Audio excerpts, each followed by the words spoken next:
오늘 복된 우리 주일에 주님 앞에 나오신 우리 모든 성도 여러분들에게 우리가 생각하는 것보다도 그 이상의 뜻밖의 귀한 축복과 은혜와 선물을 받으시기를 축원드립니다. 제가 고통의 출구에서 만난 뜻밖의 선물이다 이렇게 제목을 잡았는데 그 출구라는 그 단어를 생각하면은 우리가 여행을 하다 보면은 장거리 여행을 하다 보면은 여러 가지 터널을 만납니다. 그 터널은 반드시 출구가 있습니다. 그 터널을 지날 때에 처음에 들어갈 때는 좀 두렵기도 하고 또 어둡기도 하고 또 때로는 그 출구를 들어갈 때에 외로움도 있지만은 그러나 출구의 그 터널의 출구의 기쁨과 그 출구의 경험을 한 사람은 터널을 들어갈 때 두려워하지 않습니다. 오히려 즐기죠. 어떻게? 그 터널을 지나고 나서 출구를 바라볼 때 그 출구에 비치는 그 모습이 환하게 보이는 그 모습이 너무 아름답습니다.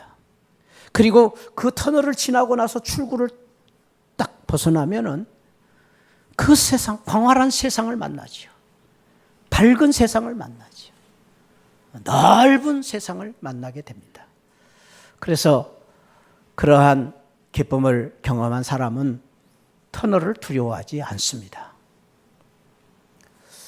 그런가 하면은 비슷하게 생겼지만은 출구가 없는 터널이 있습니다. 우리는 그 터널을 동굴이라고 말합니다.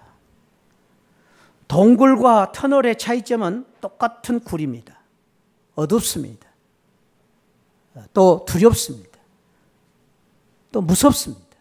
그러나 동굴은 들어가면 들어갈수록 어둡고 들어가면 들어갈수록 두렵고 들어가면 들어갈수록 끝이 없습니다. 무섭습니다. 그러나 터널은 그렇지 않습니다.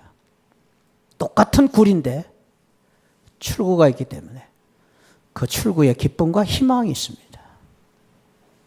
어떤 사람은 고통을 당할 때에 그 고통을 끌어안고 깊은 구렁 속으로 들어가는 사람들이 있습니다. 그런 사람들은 그 고통만이 아니라 자기 자신을 자책하고 수치감을 가지고 두려워하고 불안하고 우울하고 절망하고 슬픔하고 무력감을 가지고 점점점 깊은 굴 속으로 들어가 그 고통보다도 더 큰 아픔을 자기 스스로가 안고 사는 그런 사람들이 있습니다. 그러나 고통을 어떻게 받아들이느냐, 고통을 어떻게 해석하느냐, 제가 여러 번 말씀드렸죠. 믿음은 해석이다 그랬어요. 믿음은 우리가 보는 눈이고 어떻게 해석하느냐가 믿음이다 라는 말씀을 많이 드렸어요. 그런데 믿음으로 그 고통을 어떻게 받아들이느냐, 그 고통을 어떻게 해석하느냐에 따라서 고통은 절망을 주는 굴이 아니라 희망을 주는 출구가 있는 터널이 될 수 있다라는 것입니다. 어떤 사람들은 고난을 당할 때에 자책을 하고 끝내 자기를 포기하는 사람이 있습니다. 대표적인 사람이 가룟 유다지요. 가룟 유다는 예수님의 제자입니다. 예수님을 누구보다도 잘 믿어야 될 제자. 예수님 가까이서 예수님의 말씀을 많이 들었던 제자. 보통 사람이 아닙니다. 그런데도 불구하고 보세요. 그가 고통을 당하고 어려움을 당할 때 어떻게 했습니까? 끌어안고 포기합니다. 끝내 자살이라는 선택을 하고 인생을 끝내는 불행한 삶을 사는 사람이 있었습니다. 그러나 우리가 아는 대표적인 또 한 사람을 든다면 아주 대조적인 사람을 든다면 욥이잖아요. 욥은 어떻습니까? 고난을 당할 때에 욥은 이런 고백을 합니다. 내가 앞으로 가도 그가 아니 계시고 뒤로 가도 보이지 아니하고 왼쪽에 일어나도 만날 수가 없다. 오른쪽으로 돌이키나 배울 수가 없다. 무슨 말이에요? 사방이 다 진퇴양난이 아니라 사방이 다 고난이라는 것이죠. 갈 데가 없습니다. 외롭습니다. 어렵습니다. 그런 고통 속에서 내가 어디를 봐도 하나님을 만날 수가 없구나라고 말하면서 끝내 이렇게 고백하죠. 그러나 내가 가는 길을 그가 아시나니 그가 나를 단련하신 후에는 내가 순금같이 되어 나오리라. 욥의 신앙이지요. 욥의 결론이지요. 그러나 나의 가는 길을 주님이 아시나니, 하나님이 아시기 때문에, 무슨 말이에요? 하나님이 계시기 때문에, 하나님을 믿기 때문에, 하나님 바라보기 때문에 고난의 동굴 속으로 들어가지 아니하고 그 고난의 터널을 바라보면서, 출구를 바라보면서, 하나님을 바라보면서 고난 속에서 순금같이 되어 나오리라는 희망을 갖고 살았던 것입니다. 너무 대조적이지 않습니까? 두 사람의 삶은 대조적입니다. 사랑하는 성도 여러분, 우리 모든 삶 속에 우리 모든 사람들에게 가시가 있습니다. 아픔이 있습니다. 고난이 있습니다. 질병도 있습니다. 문제는 나만이 왜 겪는 고난이냐고 원망하는 것이 아니라 그 고난이 올 때 나는 어떻게 믿음으로 이것을 받아들일 것인가, 믿음으로 해석할 것인가에 따라서 동굴이 될 수 있고 터널이 될 수 있다. 축복합니다. 오늘 우리 9월 마지막 주일에 나오신 우리 사랑하는 새하늘 가족 모두에게 저와 여러분들의 개인적인, 가정적인, 또 우리 공동체 안에서 받는 어떤 고난, 고통이 온다 할지라도 그 고통을 축복으로 바꾸고 그 고통 속에서 뜻밖의 선물을 받는 복된 성도들 되시기를 축복합니다. 오늘 이스라엘 백성들이 그랬습니다. 이스라엘 백성들은 430년의 애굽의 종살이를 하고 있었습니다. 그 고통이 하루 이틀의 고통이 아니라 430년 동안 노예로 살면서 모진 고난, 고통, 멸시, 천대 받으면서 이제 430년이 지났으니까 어쩌면 그들은 희망의 줄이 끊어져 버린 그런 상태인지도 모릅니다. 그러나 그 끝에서, 오늘 본문 말씀은 그 끝에서 하나님의 은혜 가운데서 터널로 인하여서 주신 하나님의 출구의 놀라운 축복을 받게 되었는데, 오늘 저는 그 은혜를 같이 나누고 싶어서 오늘 본문 말씀을 같이 나누려고 하는데, 그 축복을 어떻게 받았는가? 23절에서 먼저 그 교훈을 우리에게 이렇게 주고 있습니다. 자, 우리 2장 23절입니다. 왜냐하면 2장 23절과 오늘 3장 우리가 읽은 말씀의 내용이 같은 내용이기 때문에 23절을 우리가 읽고 싶은 것입니다. 자, 2장 23절 같이 읽습니다. 2장 23절 시작. 여러 후에 애굽 왕은 죽었고 이스라엘 자손은 고된 노동으로 말미암아 탄식하며 부르짖으니 그 고된 노동으로 말미암아 부르짖는 소리가 하나님께 상달된지라. 저는 여기서 배우고 싶은 게 이거예요. 한번 저를 따라 탄식하며 부르짖으라. 탄식하며 부르짖는 그 믿음으로 그들이 고통을 희망으로 바꾼 것입니다. 탄식하고 부르짖는 그 믿음으로 그들은 고통 속에서 뜻밖의 하나님의 선물과 축복을 받게 되었습니다. 이 세상 사람들은 말씀드린 대로 누구에게나 고통이 있고 아픔이 있습니다. 그래서 그 고통을 당할 때에 누구에게나 그 고통 속에서 좌절하고 낙심하고 한탄하고 원망 불평할 수 있습니다. 모든 사람들이 그렇습니다. 그런데 우리는 거기서 그치면 안 된다는 것입니다. 우리는 믿는 성도이기 때문에 오늘 우리가 배워야 될 귀한 신앙은 탄식하는 것으로 끝내지 말고 탄식하며 부르짖으라는 것입니다. 아프기 때문에 아프다고 말을 해야 됩니다. 어렵다고 말할 수 있습니다. 그러나 거기서 끝내지 말고 탄식함으로 끝내지 마시고 단식하며 더 나아가 부르짖으라는 거예요. 근데 이 부르짖다는 말을 제가 여기 여러분들 화면에다가 짜크라고 썼는데 히브리 말이에요. 히브리 단어예요. 짜크. 저는 이 단어가 참 의미가 있다고. 짜크라는 건 뭐냐면 쥐어짜듯이 기도하라는 것이죠. 그냥 기도하지. 아프기 때문에, 힘들기 때문에, 아프면 아프기 때문에 쥐어 짜듯이 기도하라. 이 짜듯이, 이 쥐어 쫙쫙 그러는 말은 막다른 상황에서 외치는 절규입니다. 막다른. 어쩔 수가 없어. 내가 어쩔 수가 없기 때문에 하나님 앞에 나와서 손 들고 하나님 나를 살려주시옵소서. 쫙. 마치 화산이 폭발할 때에 그 분출되는 그 속에서 부글부글 끓다가 푸락 터지듯이 하나님 앞에 나와 내 아픔과 고통을 다 내고 하나님 아버지 나를 살려주시옵소서. 쫙 기도하는 것이 기도. 탄식으로 끝나지 마시고 하나님 앞에 부르짖어 기도해라. 그런데 그 기도 하나님 앞에 간절히 기도할 때에 오늘 23절 하반절에 보니까 하나님께 따라합시다. 상달된지라. 상달이라는 말, 상달. 이 상달이라는 말은 하나님께 올려지는 향기로운 제사다 그런 뜻이에요. 상달이라. 상달이 뭡니까? 히브리어로 따라 상달되었다. 하나님 앞에 드려지는 향기의 제사로 드려졌다는 거예요. 그런데 구약의 제사는 우리 에베오와 달리 구약의 제사는 제물을 태워서 그 제물에 그 향기를 드렸습니다. 분향이라고 해요. 분향. 향기를. 그 향기를 드릴 때 하나님이 받으셨습니다. 그 제사를.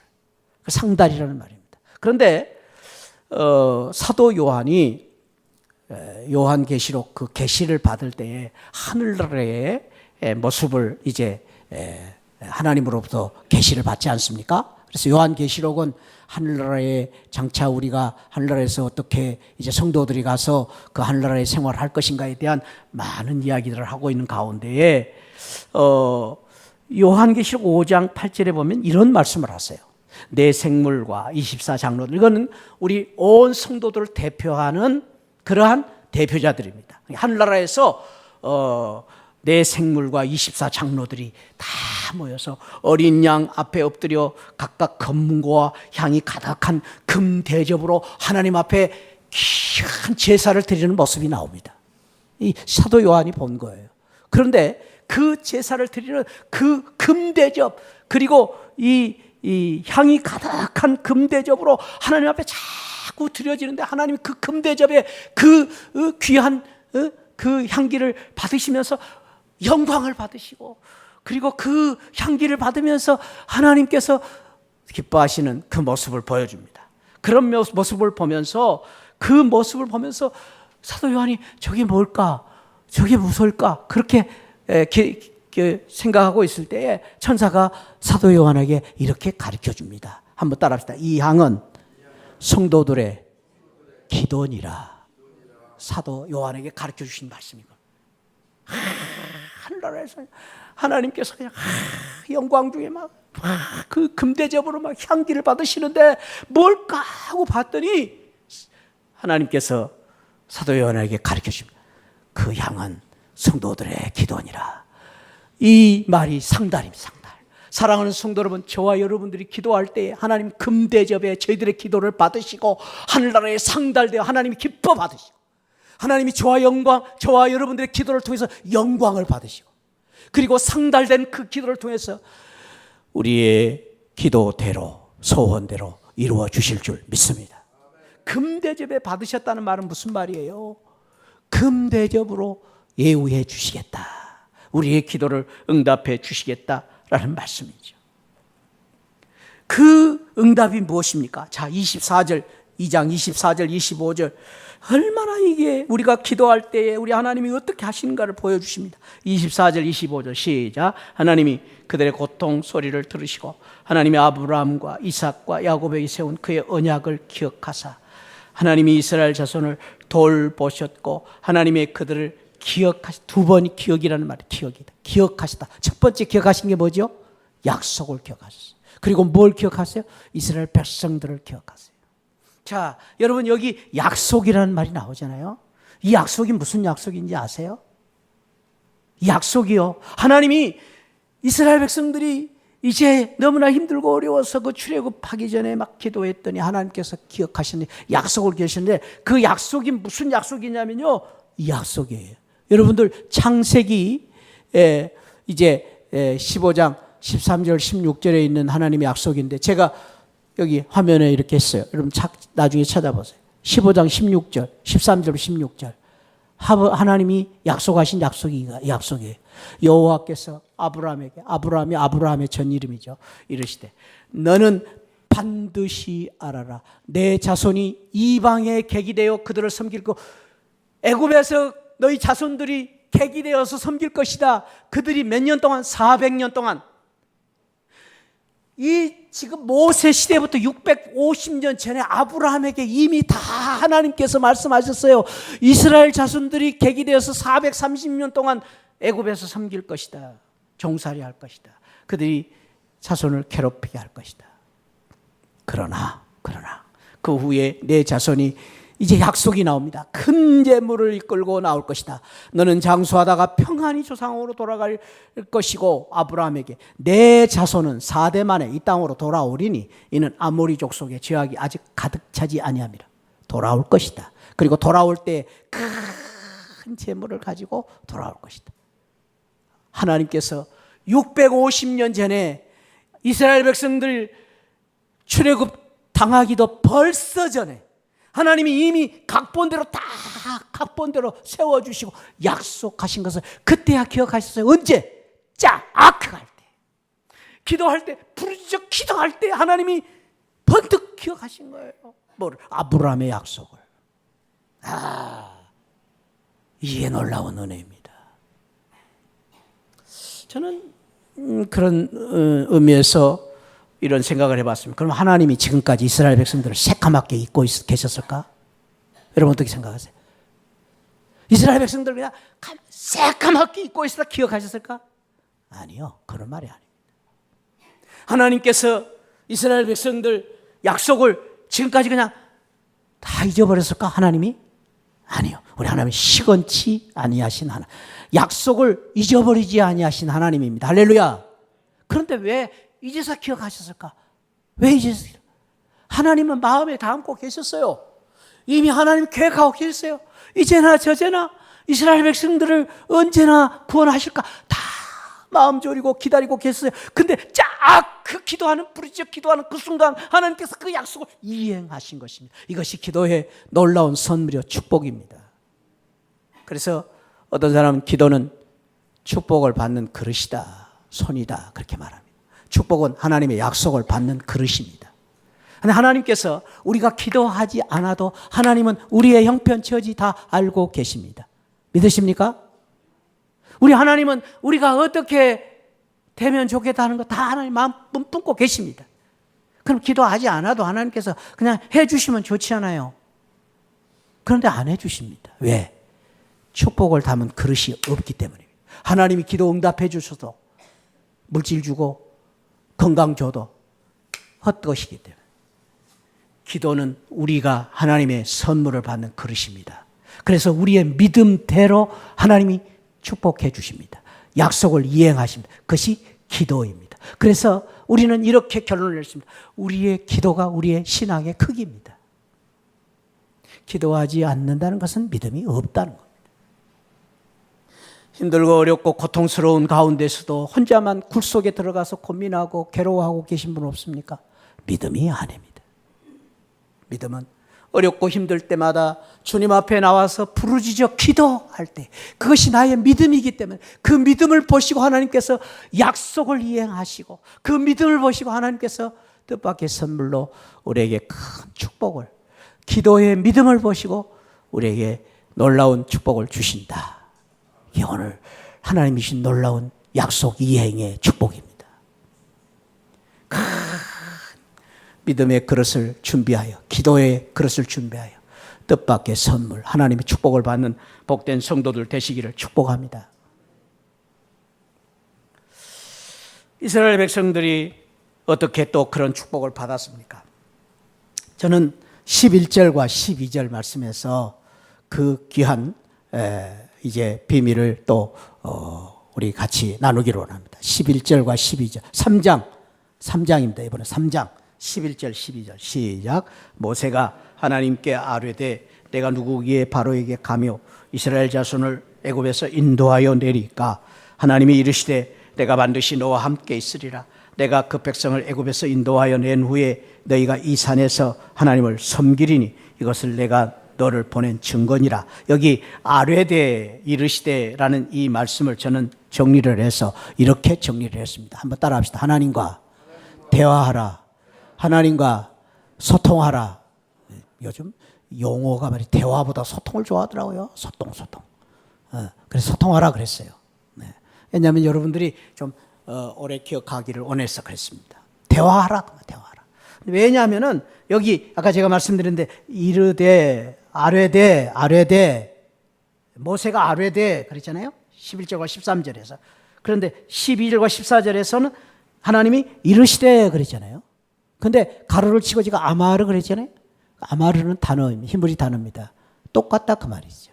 이 아뢰되라는 말과 이르시되라는 말이 똑같습니다. 아마르. 아까 짜크라는 부르짖는 기도와 이 아마르라는 단어는 다릅니다. 이 아마르라는 단어는 짜크는 부르짖어 기도하는 것이 기도라면은 아뢰되 이르되 이 말은 하나님과 대화한다, 상담한다 그런 뜻이 있습니다. 그런데 우리 성경에는 여기 지금 모세가 하나님께 아뢰되 하나님이 모세에 이르되 그랬잖아요. 근데 히브리 성경에는 아마르라는 단어가 제일 먼저입니다. 시작이 그겁니다. 시작이. 구절의 시작이 그렇습니다. 그 말은 이 의미가 매우 중요하다는 것이죠. 선두에 넣었잖아요.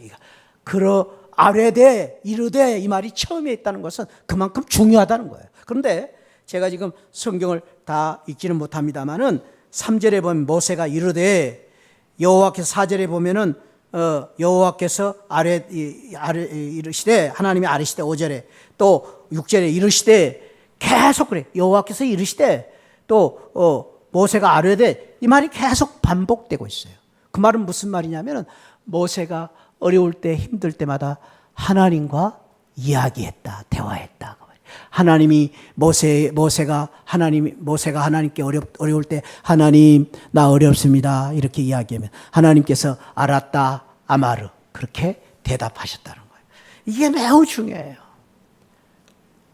고난 속에서 기도가 필요하지만 고난 속에서 또 필요한 게 있습니다.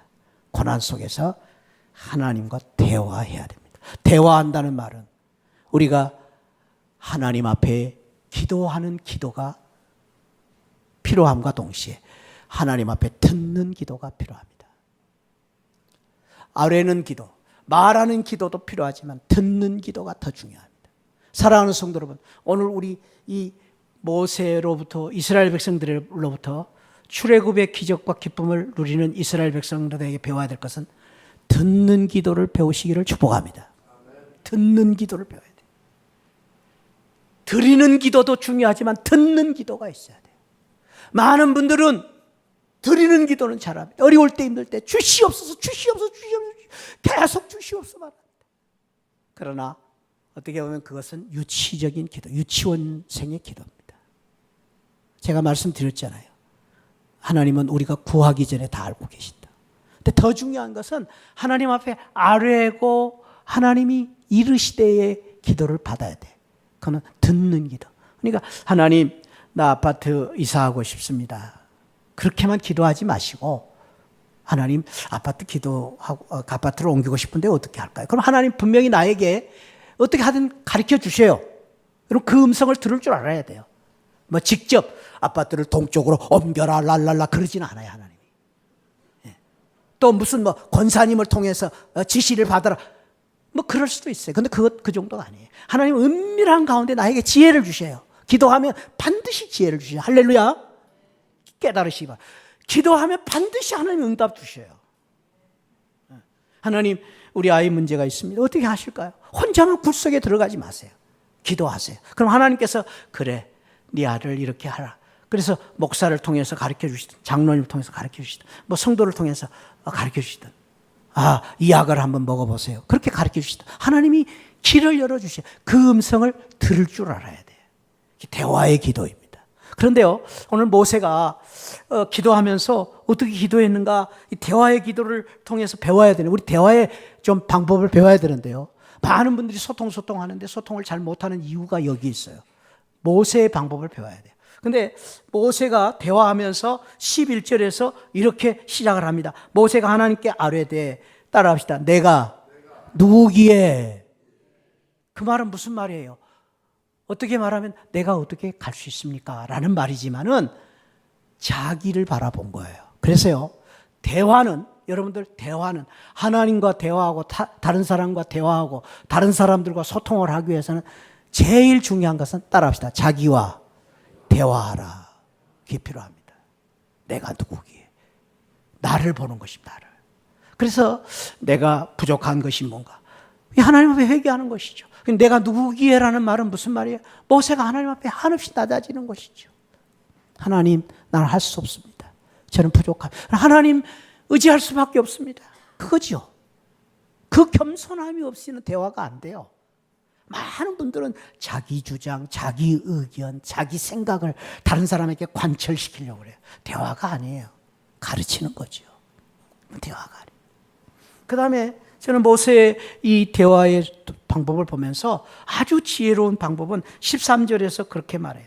모세가 하나님께 아뢰면서 그들이 내게 묻기를 그들의 이름이 무엇이냐 하리니 내가 무엇이라고 그들에게 말하리까? 따라합시다. 내가 무엇이라고 그들에게 말하리까? 제가 말씀드렸죠. 이 모세는 말 못하는 사람이 아닙니다. 수사학을 40년 배웠어요. 그리고 모세는 누구보다도 애굽에서 지식이 뛰어난 지식을 가졌어요. 그리고 힘도 있어요. 능력도 있어요. 근데 내가 누구리까라고 말하는 것은 뭐죠? 겸손이잖아요. 그리고 무엇이라고 그들에게 말할까요? 모세는 다 알고 있어요. 그런데 여기서 초점은 그들이 이해를 못하니 어떻게 그들에게 이해를 시킬 수 있습니까? 누구 중심이야? 내 중심이 아니. 상대방 중심. 지금 쪼들리고 힘들고 있는 이 애굽에서 종살이하는 이스라엘 백성들이 도대체 하나님을 어떻게 이해를 할 수 있겠습니까? 그걸 좀 가르쳐 주십시오. 사랑하는 성도 여러분, 여러분 대화를 잘 하려면요, 내 중심으로 말하면 안 돼요. 상대방이 어떻게 이해할 것인가? 상대방이 왜 저런가? 그거를 생각을 하면서 대화하는 사람이 대화 잘하는 사람. 뿐만 아니에요. 저는 이 모세를 보면서 참 탁월한 것이 14절 말씀인데, 하나님이 이제 모세에게 가르쳐 주시잖아요. 하나님이 모세에게 이르시되 나는 스스로 있는 자니라. 또 이르시되 너는 이스라엘 자손에게 이같이 이르기를 스스로 있는 자가 나를 너에게 보내셨다. 스스로 있는 자다. 무슨 말이에요? 하나님의 음성을 들었어요. 하나님과 대화한 것이죠. 이 말은 더 말하면 하나님의 뜻을 생각하면서 대화하는 거예요. 하나님의 뜻이 어디 있는가? 하나님이 기뻐하신 것이 무엇인가? 사랑하는 성도는, 우리 믿는 성도는 세상 사람들과 달라야 됩니다. 뭐가 다릅니까? 우리 세상 사람들 두 번 끝까지는 해요. 내 중심이 아니라 다른 사람 중심으로 대화할 줄 알아요. 소통에 능력이 있는 사람이. 그러나 우리는 한 걸음 더 나가야 돼요. 대화할 때마다, 또 우리가 다른 사람들과의 관계를 가질 때마다 늘 하나님은 뭐라고 하시는가? 하나님은 어떻게 하기를 원하시는가? 하나님의 뜻이 어디에 있는가? 하나님 앞에 물어봐야 돼요. 그래서 하나님께서 야, 그건 말하지 말아라. 그건 말하지 마세요. 아무리 좋아도. 그게 믿음이에요. 믿음. 하나님의 뜻을 따라 말하고 하나님의 뜻을 따라 주장하고 하나님의 뜻을 따라 이야기하는 대화가 우리 믿는 성도들의 믿음의 소통인 줄 믿습니다. 그 소통이 우리 교회 안에 이루어져야 돼요. 재직회를 할 때도 우리 모임에서 이런 소통이, 아름다운 소통이 일어나 정말로 하나님의 뜻을 따르는 그런 귀한 은혜가 있기를 주님의 이름으로 축복합니다. 저는 이 대표적인 사람을 한 예를 든다면 예수님이 그러셨잖아요.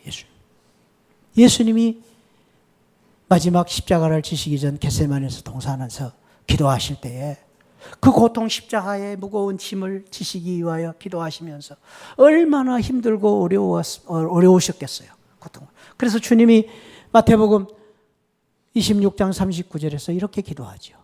내 아버지여, 만일 할 만하시거든 이 잔을 내게서 지나가게 하옵소서. 하나님, 이 고통 너무 힘듭니다. 어렵습니다. 그러나 사랑하는 성도들, 우리가 주님 앞에 배워야 될 기도는 여기서 끝나면 안 됩니다. 이것은 우리가 말하는 기도라면 듣는 기도가 있어야 됩니다.